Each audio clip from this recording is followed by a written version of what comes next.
Gloria a Jesús, aleluya. Antes de empezar, Aleluya. abra su Biblia.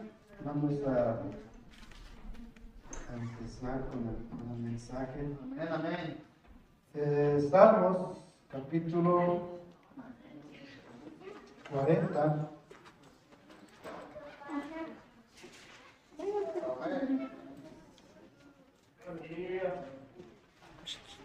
Aleluya. Aleluya. Amén.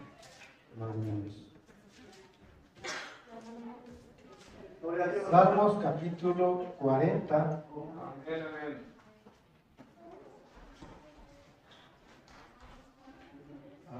Hay tantos temas que una vez quisiera tratar y al menos a algunos se les hace importante o interesante, que lo necesario muchas veces, pero a veces uno no puede tocarlos todos. Pero vamos a hablar hoy un poco acerca de la desesperación. Salmos capítulo 40, versos 1 al 3. Aleluya.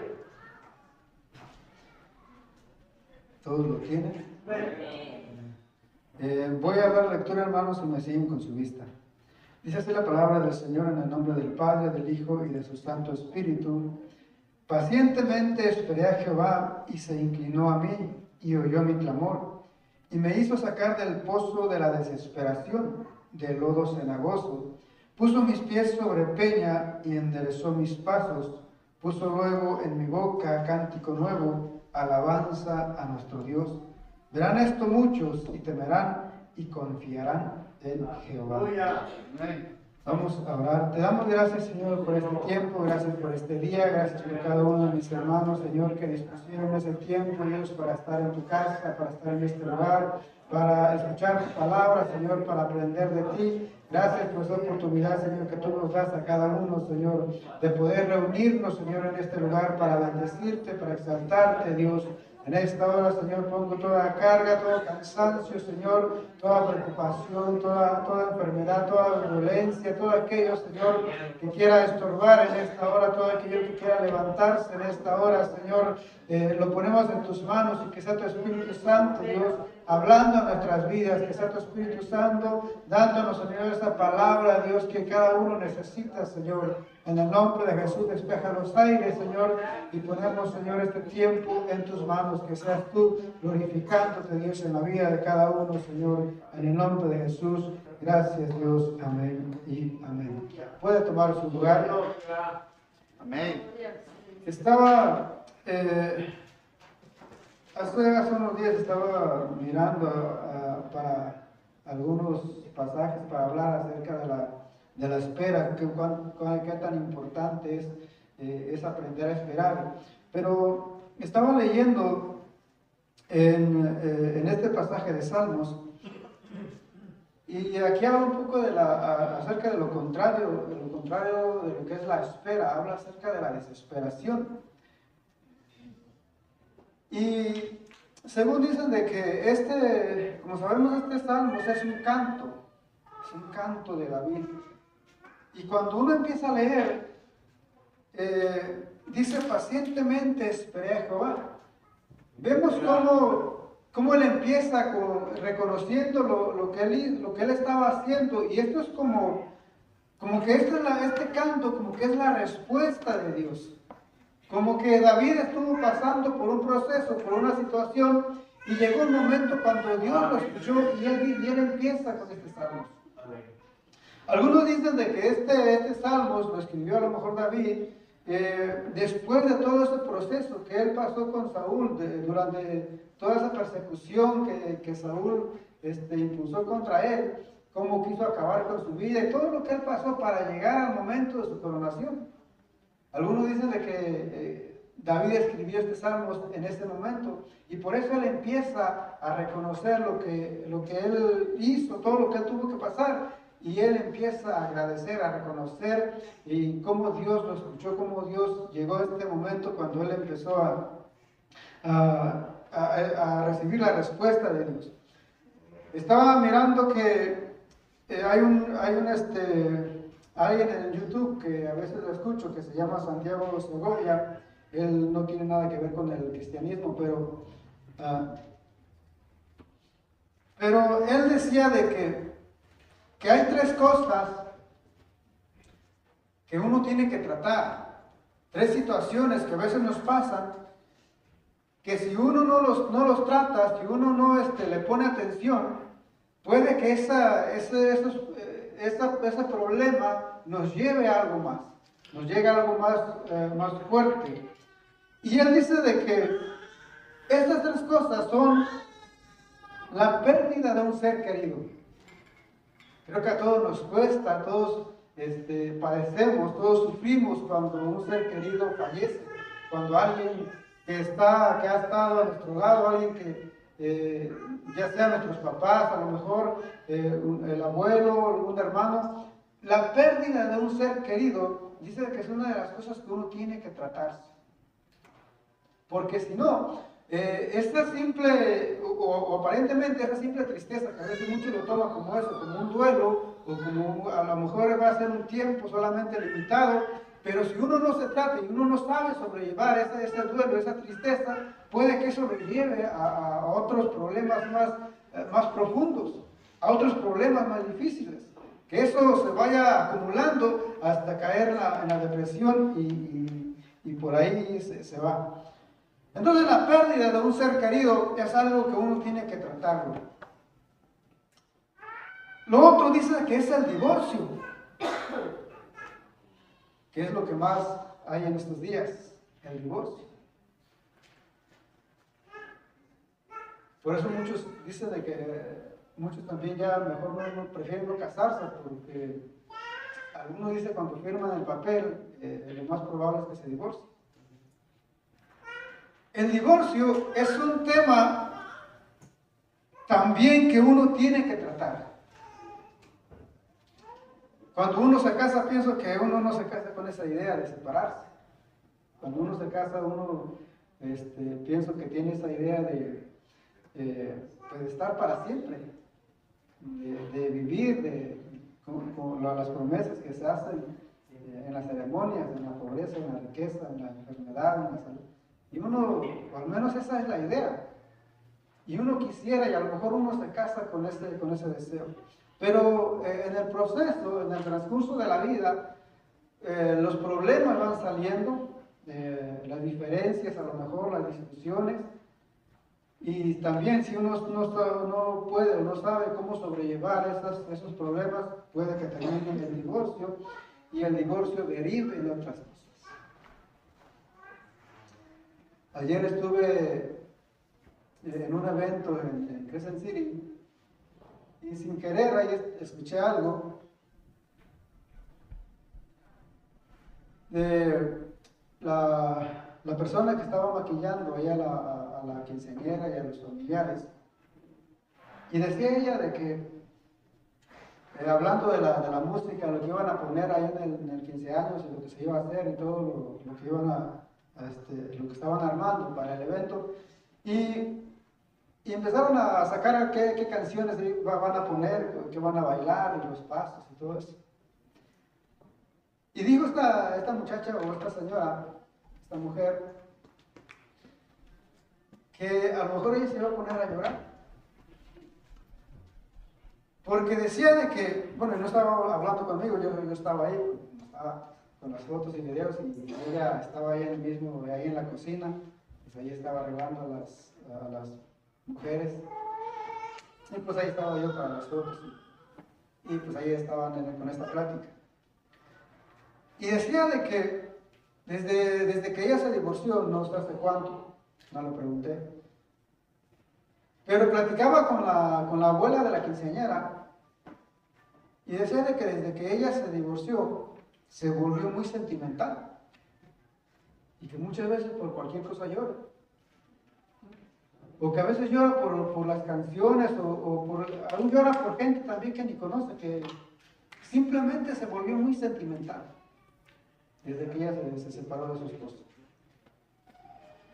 Y era algo que le estaba diciendo esta señora a la abuelita, la abuela de la quinceañera, que fuera mejor o que fuera bueno que se tratara ese tema, que fuera con un psicólogo, psiquiatra o quien sea, pero que se tratara ese tema, porque si no eso puede arrastrarla, puede llevarla a la depresión y a otros problemas. Entonces, el divorcio es otro de los temas que uno tiene que tratar, no solamente cuando ya el problema está, cuando ya el divorcio sucede, sino antes, para que eso no suceda. Muchas veces, aun cuando uno va, ya sea a conferencias o a pláticas para prematrimoniales, decía un consejero de que un pastor, de que cuando él daba consejería prematrimonial, decía de que en ese momento algunas parejas decidían ya sea posponer la boda o mejor separarse. En la consejería prematrimonial, porque para eso es, para preguntar, para conocerse, para saber qué le gusta, cómo le gusta, cuáles son sus planes. Pero mucho de lo que pasa hoy en día es de que lo que menos uno quiere es que alguien le esté diciendo qué hacer o qué no hacer, o cómo vivir. Muchas veces uno lo que menos quiere es recibir consejos. Y a eso, cuando uno deja de lado, deja por fuera los consejos, después uno mira las consecuencias. Hay una música por ahí.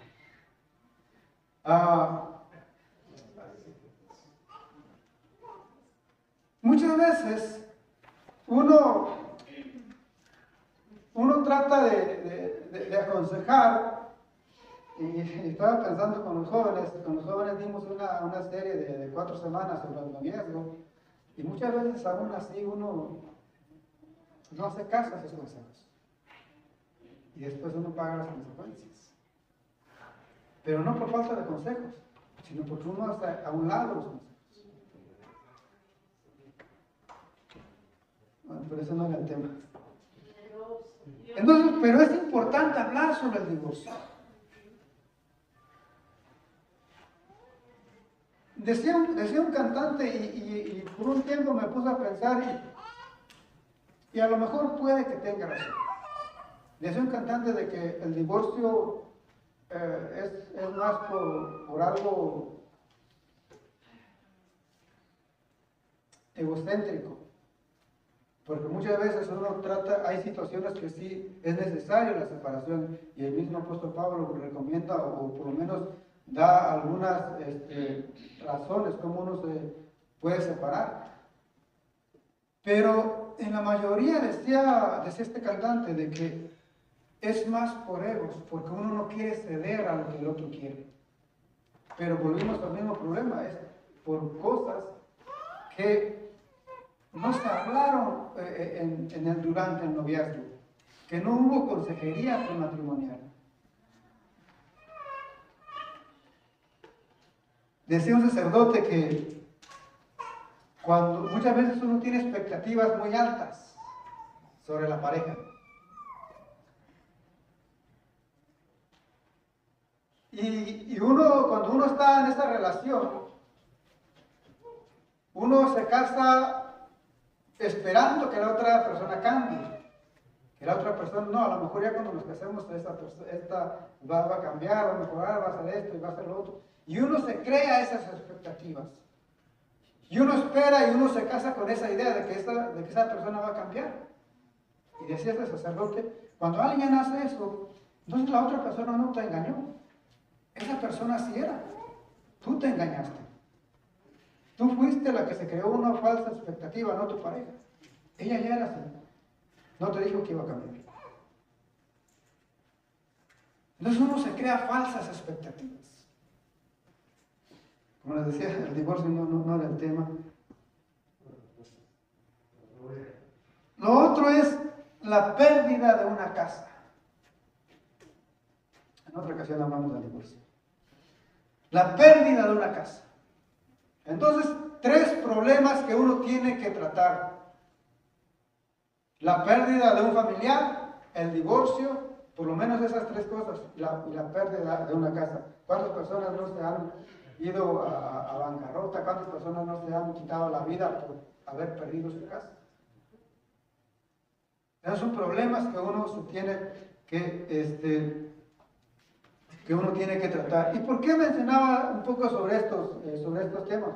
Porque, ¿qué es lo que nos lleva a la desesperación? ¿Por qué uno cae en la desesperación?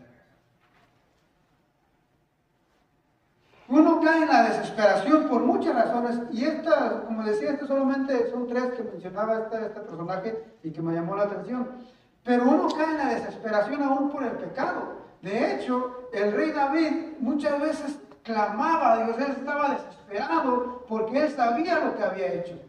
Su conciencia a él lo redarguía. ¿Por qué? Por su pecado. Dice Proverbios de que huye el impío sin que nadie lo persiga.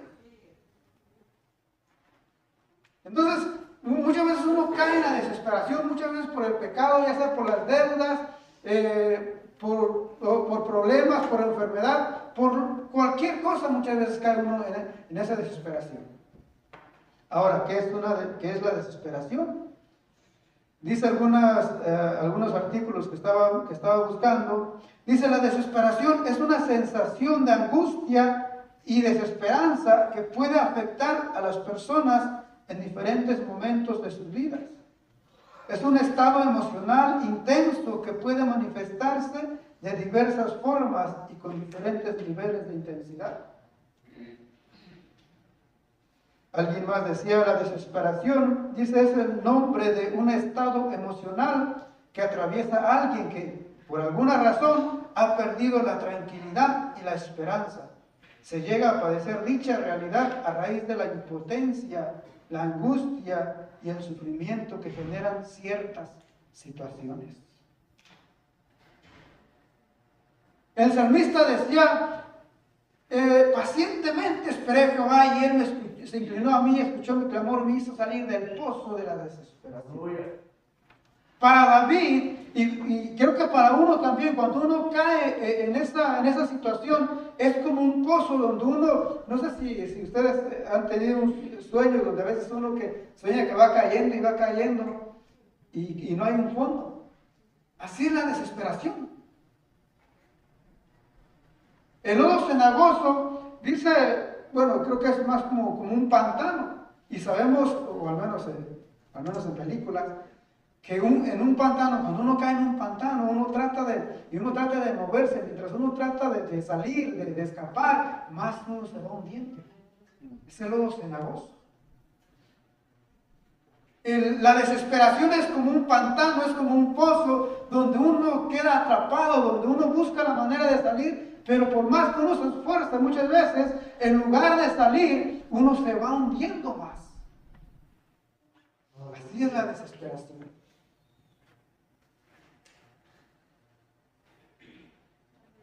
¿Por qué uno llega, como le decía, a esa situación?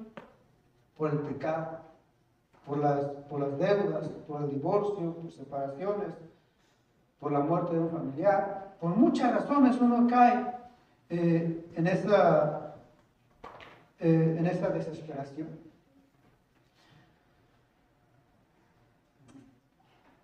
Cuando les decía de que este es un canto, es como un canto de agradecimiento, es un canto como de liberación del salmista, cuando él por fin él sale, o por fin Dios lo saca de ese pozo.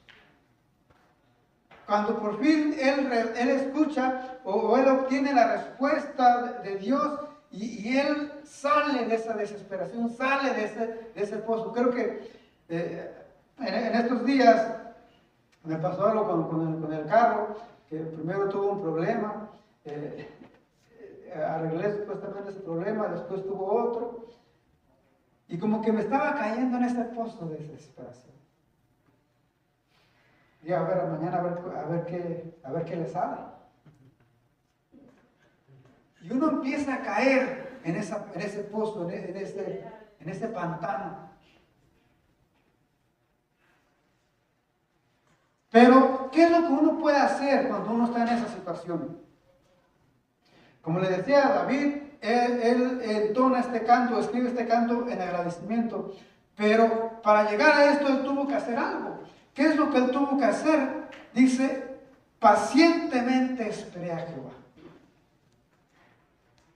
Dicen de que mientras, les decía de que al menos lo que se mira en los pantanos, que mientras uno más manotea, cuando uno más se mueve, más se va uno hundiendo.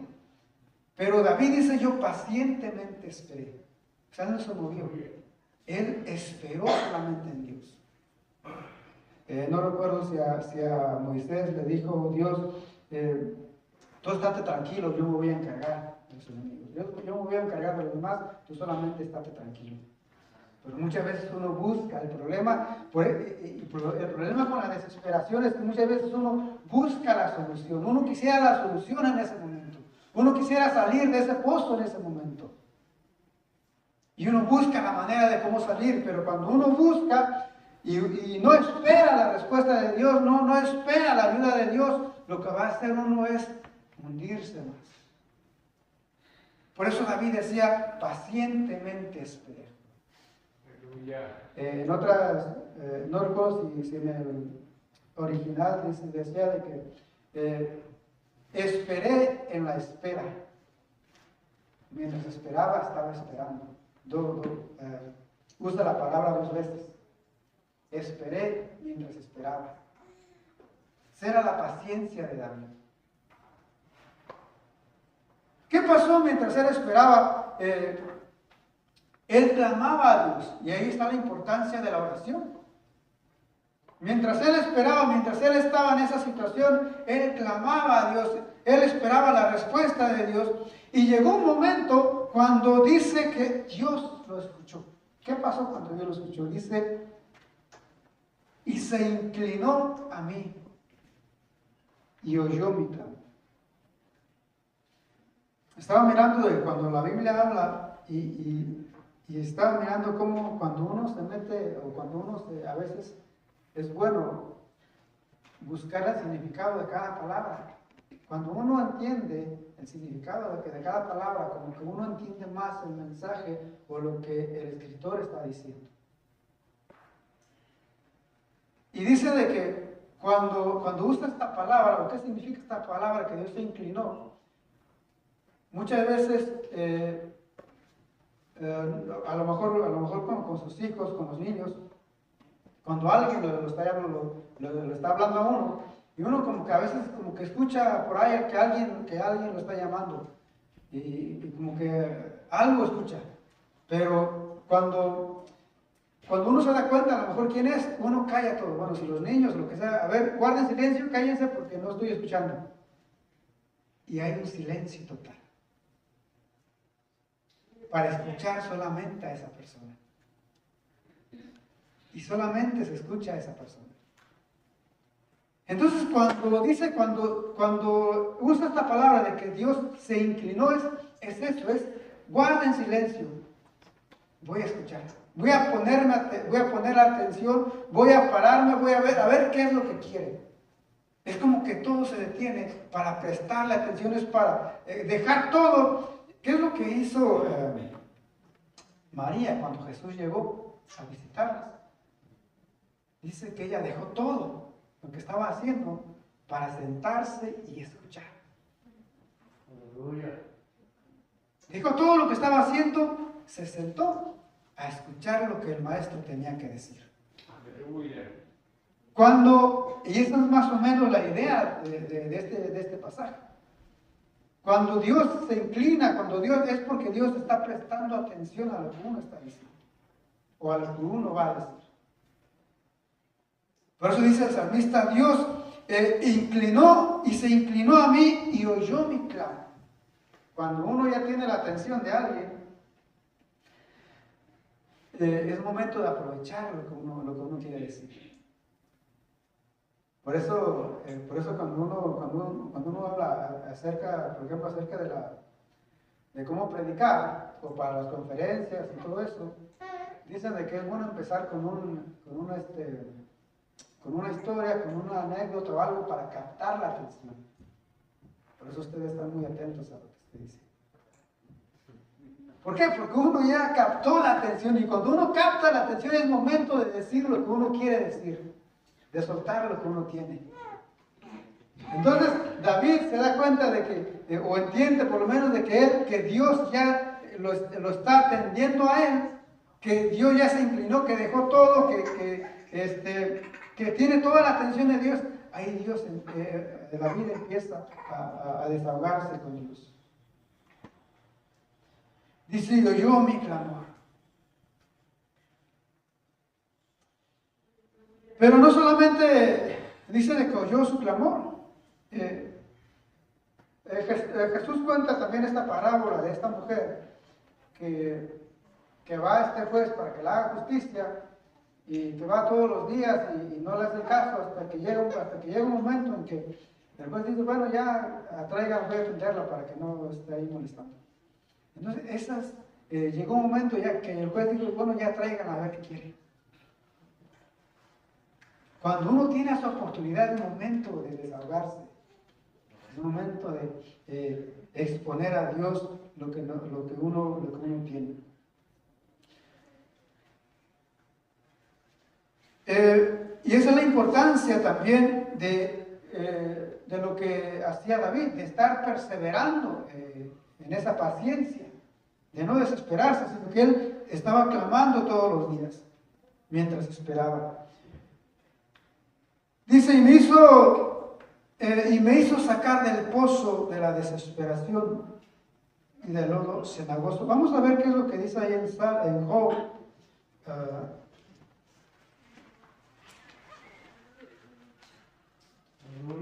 A ver si es en Job.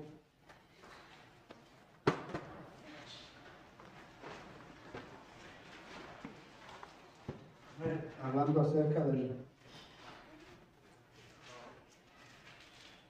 del pozo de la desesperación.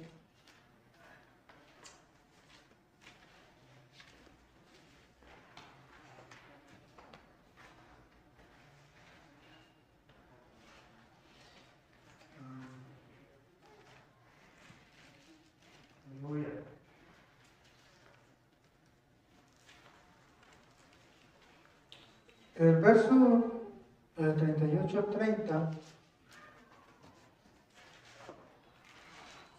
más o menos creo que es como la idea de esto.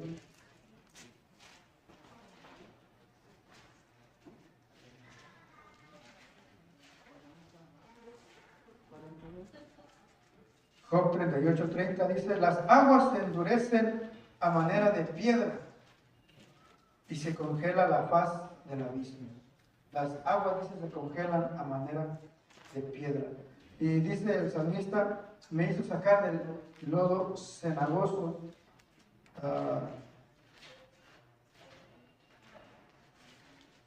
En Isaías también había una referencia sobre esto.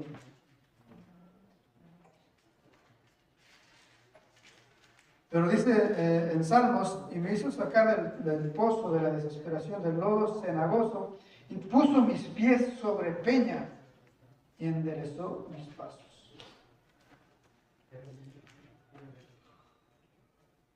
Llega un momento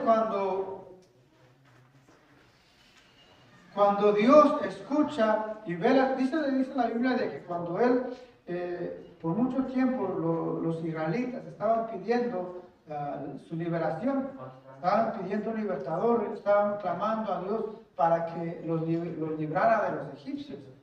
Hasta que llegó un momento que se cumplió el tiempo en que ellos tenían que estar como esclavos, y llega y manda a Moisés. Llega un momento cuando Dios dice, bueno, ya se cumplió, ya era todo lo que tenías que pasar, ahora voy a actuar.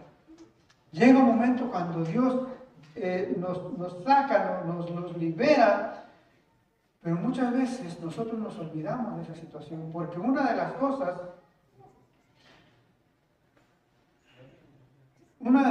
que también he estado mirando acerca de este pantano, lodo cenagoso, es de que muchas veces nos recuerdan, o a veces nos recuerdan también nuestro pecado, de dónde Dios nos sacó.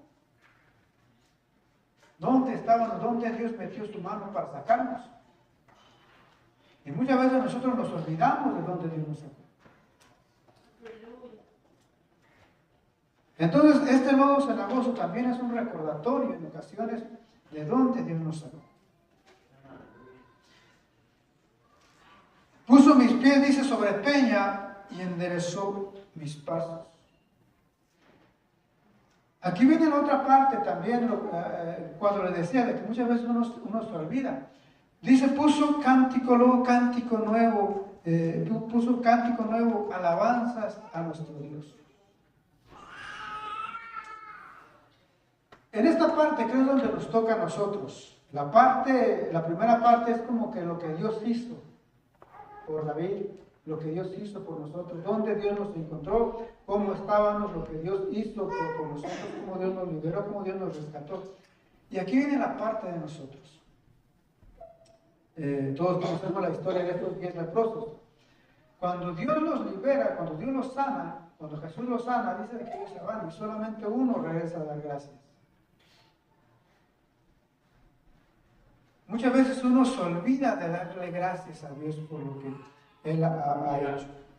Y muchas veces esperamos a que Dios nos dé algo, o esperamos que Dios haga un milagro, o esperamos a que nos responda, o haga algo para nosotros poder agradecer. Pero dice la Biblia de que las misericordias de Dios son nuevas cada mañana. Dice la Biblia de que si no hubiera sido por su misericordia ya hubiéramos sido consumidos. Entonces el hecho de estar vivos, el hecho de despertar, el hecho de levantarse cada día es un momento o es algo para agradecer a Dios, para darle gracias a Dios porque nos permite levantarnos, nos permite despertar. No es necesario que Dios haga algo, porque el problema, aquí hay otro problema, porque si nosotros esperamos a que Dios haga algo para agradecerle, ¿y qué tal si Dios no lo hace? De hecho, hace tiempo predicó sobre un mensaje, ¿qué tal si Dios no lo hace? ¿Qué tal si Dios no responde? ¿Vamos a dejar de creer en Él? ¿Vamos a dejar de seguirle? ¿Vamos a dejar de adorarlo? ¿Qué tal si Dios no lo hace? Por eso Jesús, cuando aquellos lo querían hacer rey y andaban detrás de Él, les dijo, bueno, ustedes me siguen solamente por la comida. Por eso cuando Él empezó a hablarles un poco fuerte, cada uno agarró su camino y se fue. ¿Por qué? Porque muchas veces esperamos a que Dios haga algo, o que Dios nos dé algo para poder amarlo, para poder adorarlo, para poder agradecerle. No.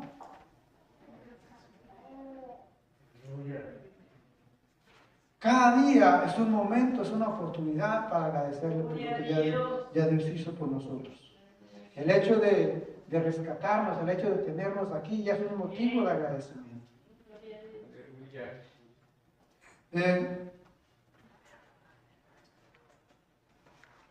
Dice en otro pasaje de que abre tu boca y yo la llenaré. Muchas veces uno dice, bueno, es que ¿cómo lo voy a agradecer? No sé qué agradecer, no sé qué decir. Pero dice ahí en Salmos también de que abre tu boca y yo la llenaré. Esto me pasa muchas veces a mí. A veces por situaciones uno viene tal vez cansado, estresado, o viene con problemas o cosas en la cabeza. Y como que uno no quiere cantar, no quiere abrir su boca. Pero cuando uno empieza a abrir su boca, como que todo eso se empieza a ir. Como que cuando uno empieza a cantar o a abrir su boca como tal, como que esas cargas empiezan a caer. Como que las palabras empiezan a fluir. Por eso algunos recomiendan que si uno está estresado o está enojado, lo que sea, uno grite, porque así para liberar el estrés.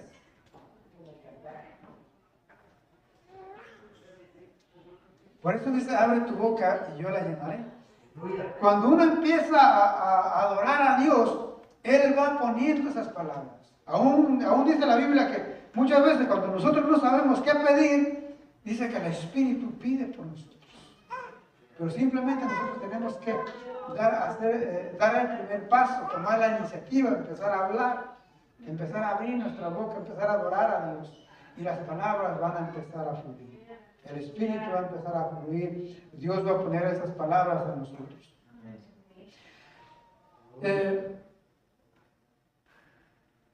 Dice, puso luego en mi boca cántico nuevo, alabanza a nuestro Dios.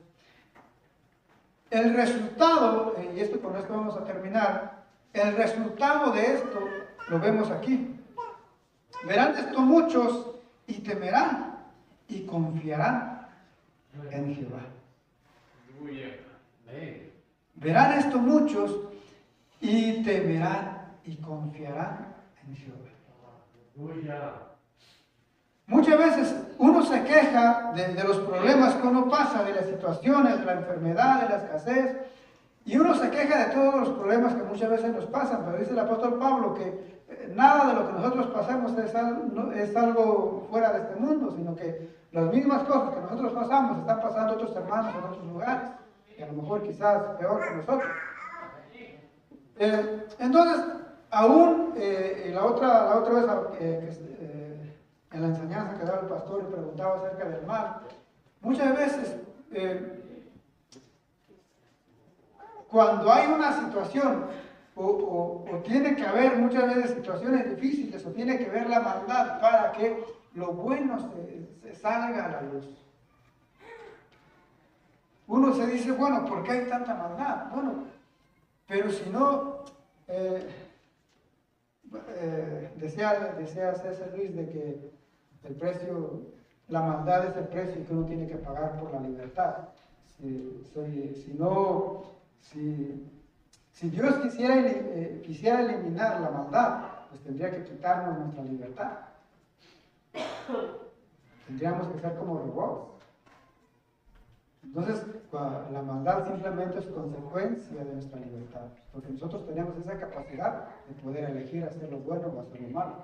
Entonces, si queremos que el mal termine, bueno, pues Dios tendría que quitarnos esa libertad. Pero muchas veces es necesaria la maldad, porque ahí es donde se ve también lo bueno de las personas. Porque ahí es donde sale a relucir la parte buena, digamos, de uno. Porque eso uno lo mira en cualquier situación, en catástrofes, en terremotos, en lo que sea. Vemos cómo la gente muchas veces se amontona para ayudar, para ver qué puede hacer.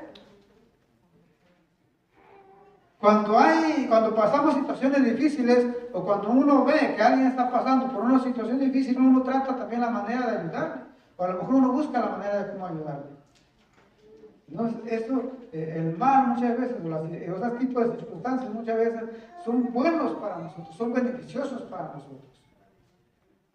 Por lo menos nos ayudan a sensibilizarnos un poco. Entonces, cuando uno, dentro de eso que nos quejamos muchas veces, a lo mejor es algo que Dios está usando.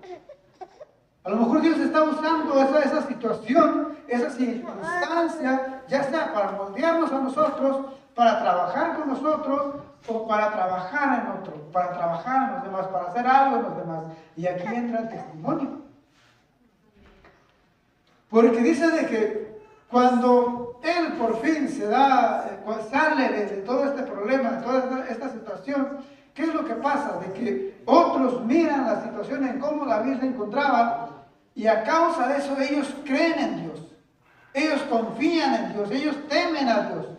¿Qué es lo que pasó allá en Hechos capítulo 2? Cuando dice de que todos tenían todo en común y todos vendían sus pertenencias, vendían sus cosas y había un amor ahí y todo, y nadie decía ser suyo lo que tenía, sino que lo compartían. ¿Qué era lo que pasaba cuando la gente miraba todo eso? El amor que había entre ellos. Dice que la gente se convertía. La gente se añadía, eran añadidos cada día a los que habían de ser salvos. ¿Por qué? Por el amor que había en ellos. ¿Qué es lo que pasó cuando Ananías y Zafira caen muertos? ¿Qué es lo que pasó? Bueno, para ellos pues va. Pero dice de que cuando la gente vio eso, hubo un temor hacia Dios. Entonces las circunstancias que nosotros vemos como malas, porque nosotros las estamos viviendo, muchas veces eso es algo bueno para otra persona. Eso es algo bueno para aquel que nos mira. A lo mejor esa es una respuesta para alguien que Dios está dando. Por eso nosotros tenemos que, dice en Salmos de que no moriré, sino que viviré y contaré las maravillas de Jehová. Y aquí termina esto diciendo, verán esto muchos y temerán y confiarán en Jehová. El fruto de nuestra paciencia, los beneficios de esperar. No solamente cuando nosotros somos pacientes, cuando nosotros esperamos en Dios, no solamente nosotros vamos a ser liberados, Dios nos va a escuchar, Dios nos va a responder, Dios nos va a liberar, sino que a causa de eso otras personas quizás vengan, otras personas se acerquen a Dios porque ellos vieron lo que Dios hizo en nosotros, lo que Dios hizo con nosotros, a causa de ese testimonio, a causa de esa misericordia que Dios tuvo con nosotros, otras personas pueden llegar a los pies de Jesús.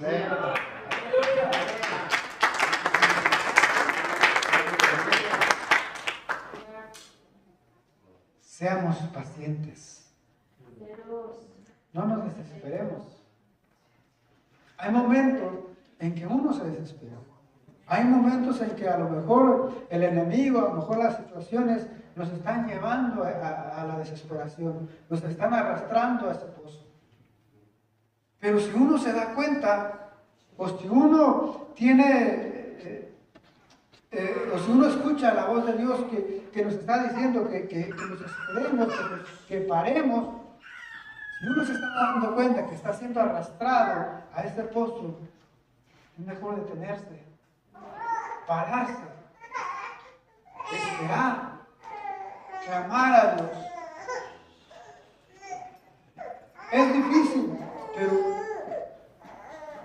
esa sería la mejor solución que uno daría a ese problema. El esperar solamente en Dios. Les decía al principio de que cuando uno muchas veces cae en esta situación por diferentes circunstancias, pero muchas veces es por cosas que solamente uno se complica en ocasiones. O son por cosas que uno solamente quisiera tener o quisiera hacer, pero que a lo mejor en nada no nos beneficia ni nos ayuda. Que a lo mejor en lugar de eso que uno quiere, que lo está llevando a esa desesperación, lo va a arrastrar a otros problemas. Por ejemplo, si uno,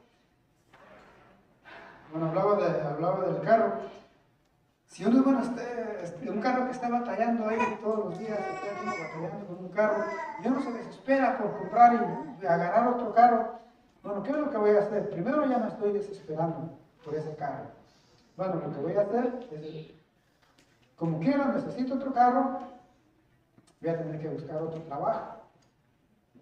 Como voy a tener que buscar otro trabajo, no voy a venir a la iglesia. Como no voy a venir a la iglesia, me voy a limpiar, me voy a leer. Entonces es un problema que muchas veces se va haciendo, como dicen, una bola de nieve, y una cosa lleva a la otra. ¿Por qué? Porque muchas veces son cosas que solamente uno quiere, que a veces no lo necesita.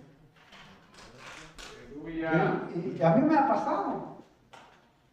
A veces ando en la tienda y no tengo nada que comprar. Y agarro solamente algo por agarrarlo y lo llevo a la casa y ahí está. Pero simplemente por querer agarrar algo. Simplemente por querer tener algo. O simplemente por querer gastar. Entonces son cosas que uno mismo se los busca. Son problemas, o a veces son como dice allá en Eclesiastés, son esas zorras que andan allá en los viñedos. Cosas pequeñas que se van amontonando, va creciendo hasta llevarnos a esta situación, a este punto de la desesperación. Por eso dice en las Escrituras que por nada estemos afanosos, dijo Jesús. No se preocupen de qué van a comer, qué van a vestir, qué van a tomar. ¿Qué vale más? ¿La ropa, la comida, las cosas o uno? Si nosotros valemos más, ¿no tendrá Dios cuidado de nosotros, así como cuida de las aves del campo? Amén. Aprendamos a esperar, a ser pacientes como David, para que cuando llegue ese momento y nosotros tragamos, podamos decir, pacientemente esperé a Jehová. Y se inclinó a mí y oyó mi clamor. Me hizo salir del pozo de la desesperación, del lodo cenagoso, puso mis pies sobre peña y enderezó mis pasos. Amén. Dios les bendiga, hermanos.